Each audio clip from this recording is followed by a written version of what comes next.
Hey, Ronnie Jr. So is Real World Boston a time in your life that it's like a big life changer? Like, what does going on the show feel like? Did you have any nerves? You say you're kind of a ham, always dancing, always life of the party, but did TV stress you out in any way? Of course, you're on the Real World Boston season. How do you rate that with other seasons? And then, of course, the question everyone wants to know is, do you want to see a homecoming? Do you want to get back with that crew? Do you think everyone in that group would want to talk again?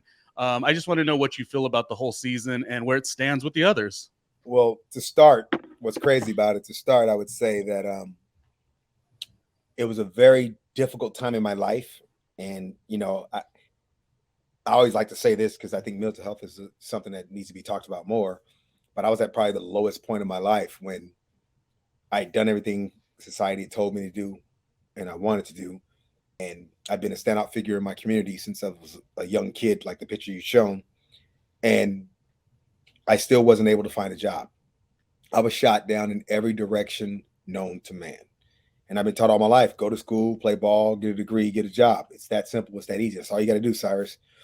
And through the interviewing process, it wasn't like that. And I refused to just blame it on things, the powers that be. I didn't want it to be because I was black or because I wasn't well spoken, because I know I am black, but I was very well spoken and I was definitely overqualified for some of the jobs. Um, and I understood, this is important, I understood why some people committed suicide. Not that I was suicidal, but I was putting myself in a situation where it was like, if I'm this standout person having so much success as a child, excelling in every way possible, and I can't get to the next level to get somewhere where I want to go and I've been taught to go, what about the guy that doesn't have all these opportunities and options? I fell into it. I moved out of the house at 15 years of age. Mm-hmm. I've owned ever since, to leave the elements. Saw my first dead body at 9 years old. And it's all these things happening. I knew the dead person too. So like all these things are happening and I'm trying to navigate through this. And when it comes down to it, how am I not qualified for this job that you don't even need a degree for? Yeah. No one is hiring me anywhere, bro. Like it was a mess.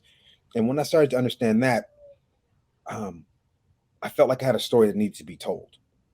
And when I got in that interview process, a casting assistant, do you know what that is? A cat. Yeah. Mm-hmm. The person that goes and You gets talking caught. about a casting assistant? Yeah. Yeah, copy. Casting producer, all the things. Cyrus, I hate to break it to you, but I've done a couple reality episodes myself. I know some things. But Yeah, yeah, yeah. I see you Fuse for the ones out TV, there the watching. VJ search. Yep. There's some Mm-hmm. people out there that don't know though, so that's why I have to Okay. say that. And You're so, talking to an old school over 41-year-old, so I'm with you on all this. Don't worry. so how would you go in for an interview for a casting assistant and have five people sitting there interviewing you? It's weird, right? Yeah, it's intimidating. Yeah, and that's the goal for them too. But they asked me to go type this business letter, and I pulled out my two typing fingers and pecked away in the computer room. And I Okay. couldn't make the thing print. I'm very technically unsavvy. Babe, can you give me the charger? The computer's gonna die. Now that I think about it. Um, we're Uh, talking with Syrus of the Real World all Boston. right. Of course, that's what we're talking about right now. We're going to talk about the challenge, all kinds of other stuff, and Yeah. his new entrepreneur, things that he's working on too. But you can't do anything without Bay, and you can't do anything without the Charger. So we're having a good time with Exactly. with Cyrus here. Um, so okay, they're kind of taking you in. You're just giving them all the natural things, and this is what's making them see you as a different kind of person. So there was like, so after I came back into the room, 45 minutes later, after pecking away, she looked at me, she started laughing. She was like, "We thought you left." And I was like, "Fuck." They're literally just having like a party. Mm. And I'm like, and she goes, "Well, let me see your resume and what you typed up anyways." I'm like, "Fuck, I'm not getting this job." So I Mm. walk over and I sit down and I reached in my bag and I had three different resumes.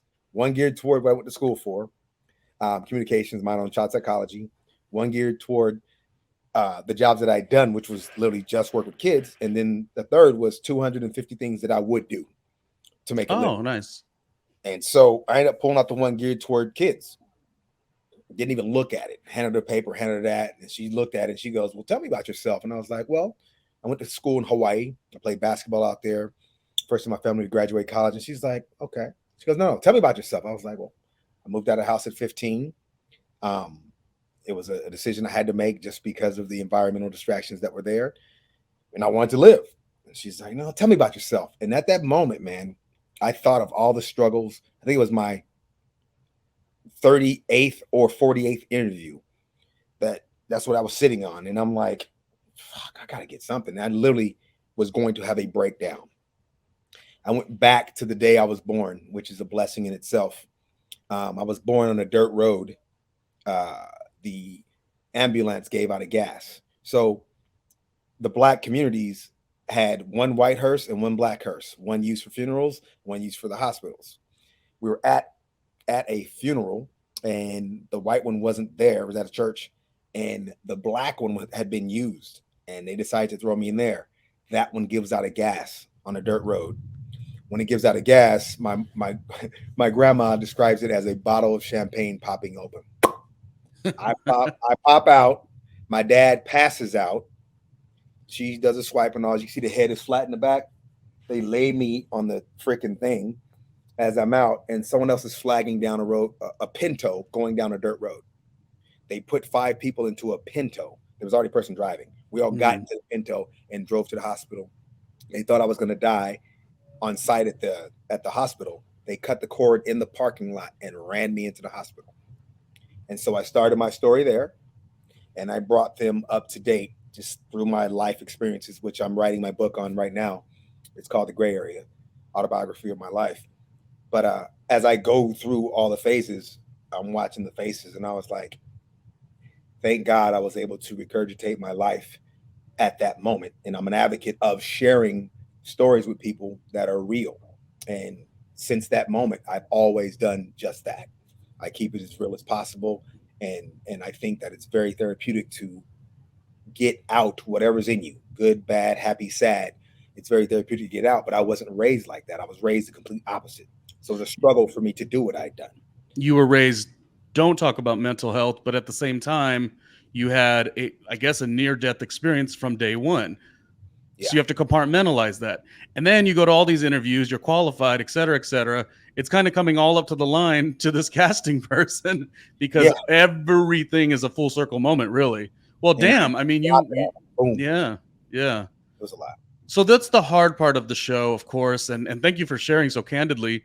When you look at your cast now and see, all, everything from fashion to how everyone's grown up and changed, do you look towards wanting to ever revisit this experience, or is this better set where it was in the 90s, or does this feel like something like, we got more stories to tell, we'd like to do a homecoming, they're interested, or and how does it rate to all the seasons? Did you feel like the real world was something you wanted to be a part of for a long time, and was this like the high point for you?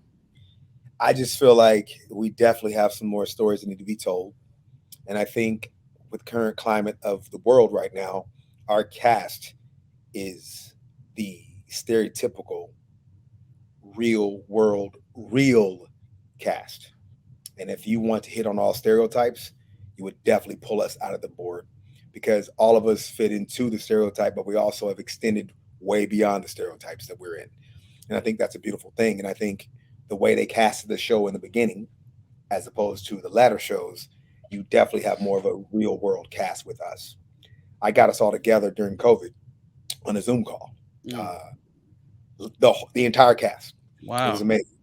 And there's a lot different, should we say, personalities now than before, and everyone's definitely grown up, and there's definitely a family element that's involved.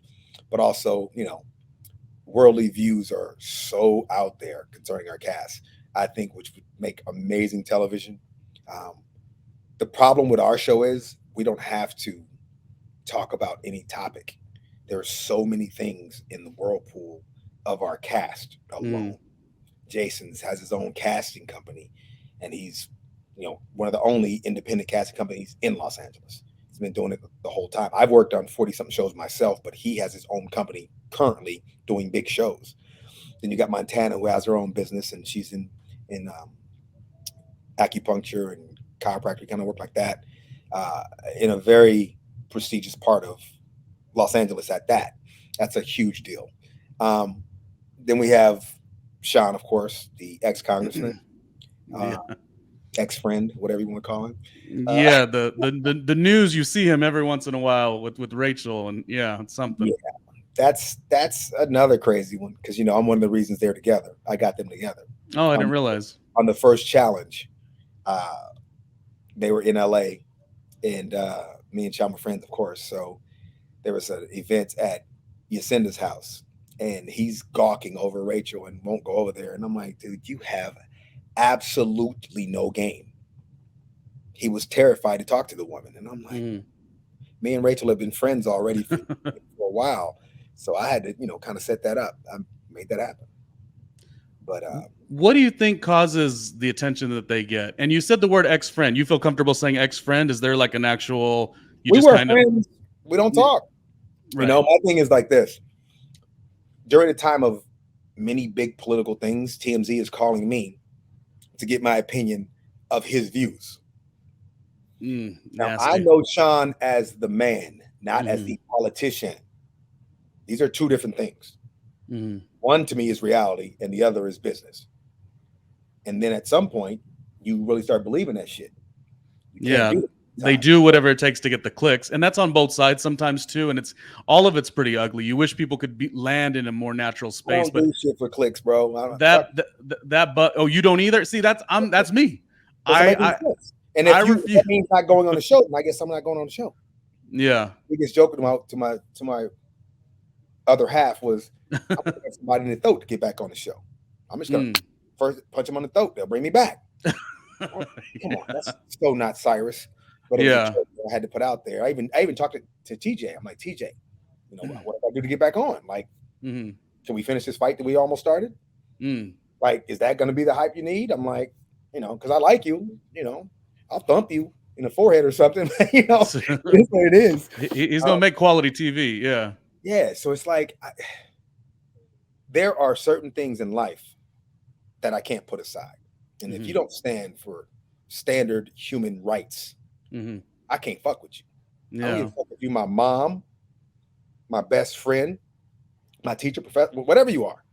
If you don't stand for normal human rights, I can't fuck with you. I don't care who you are.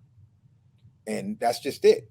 If we can't put that first, and some of the things that have been said are just horrendous. And that's just, there's no excuse for that. There's no excuse for that.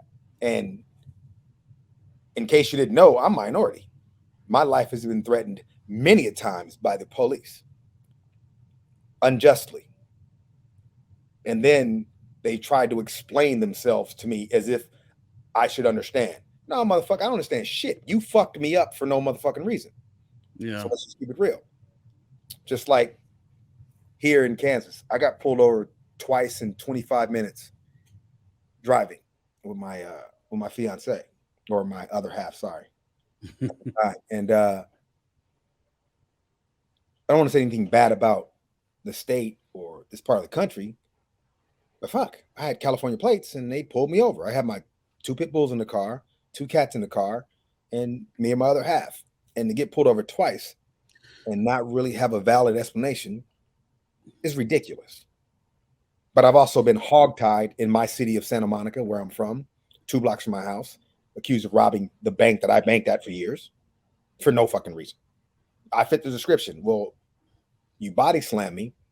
I see 13 rifles pointed at my head, and then you hogtie me. And I'm wearing all white. And the lady in the bank is yelling, no, he didn't do it. It's not him. And she gets slammed too because she's black. Yeah. Now, it's on the richer side of town. But at the same point in time, there was no excuse for that. And when I complained, the police chief was trying to convince me that I should understand why that happened, because they thought, oh, you shouldn't. Wow. You should have to understand. To make it even worse, I got pulled over. No remorse or anything. Yeah. MTV. In front of MTV. Here I am, blinged out like I do. That's just me. Yeah. And I'm in my white convertible 89 Blazer on 38s. Had sounds in it, and they followed me for like 2 miles. And I'm like freaking out a little bit. Called my mom at the time, told her where I was at, what was going on.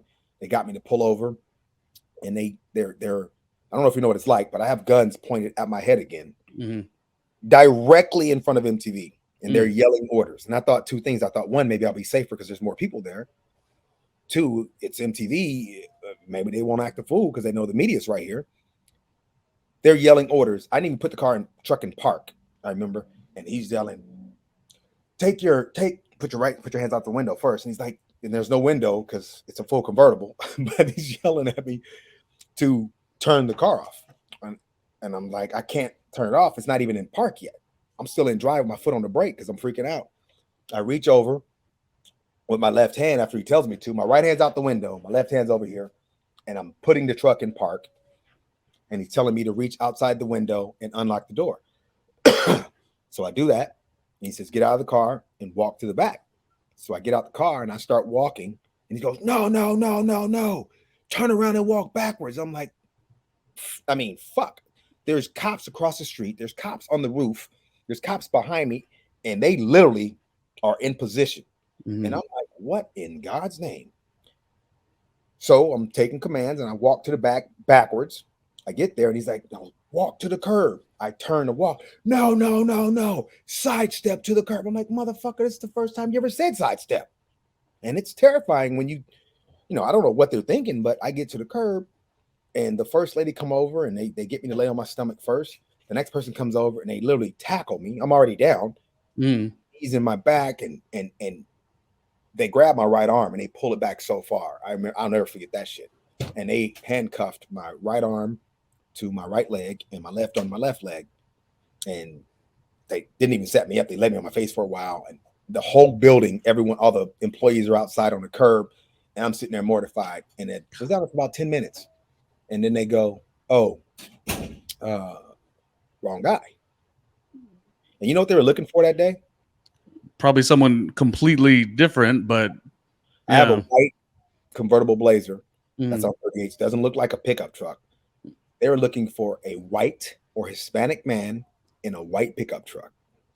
Oh, damn. And like the moment you saw these black ass hands, no excuse. Never had guns and done all that. But they did it anyways. And my point being, I'm guilty before innocent because I'm fucking black. So I tell motherfuckers all day, fuck the police, fuck the system. It's bullshit. I got friends that are cops and they know how I feel. I don't give a fuck. Fuck that, fuck you. Because something ain't right. And they're not all bad cops. Well, if you're a good cop and you saw a bad cop do a bad thing and you did nothing, that makes you a fucking bad guy. Yeah, and we still have a problem going on regardless. So even to like do the individualized, like there's a good cop here, good cop, great. It's just talking about a problem in general. And you know, even displayed on Real World Philadelphia, Karamo and MJ, like there was that little bit of an experience where I think it was the lack of knowledge. MJ's portion in this was he didn't realize that this is a regular thing. And once Karamo said, how many times? MJ was like, oh, it has not happened to me.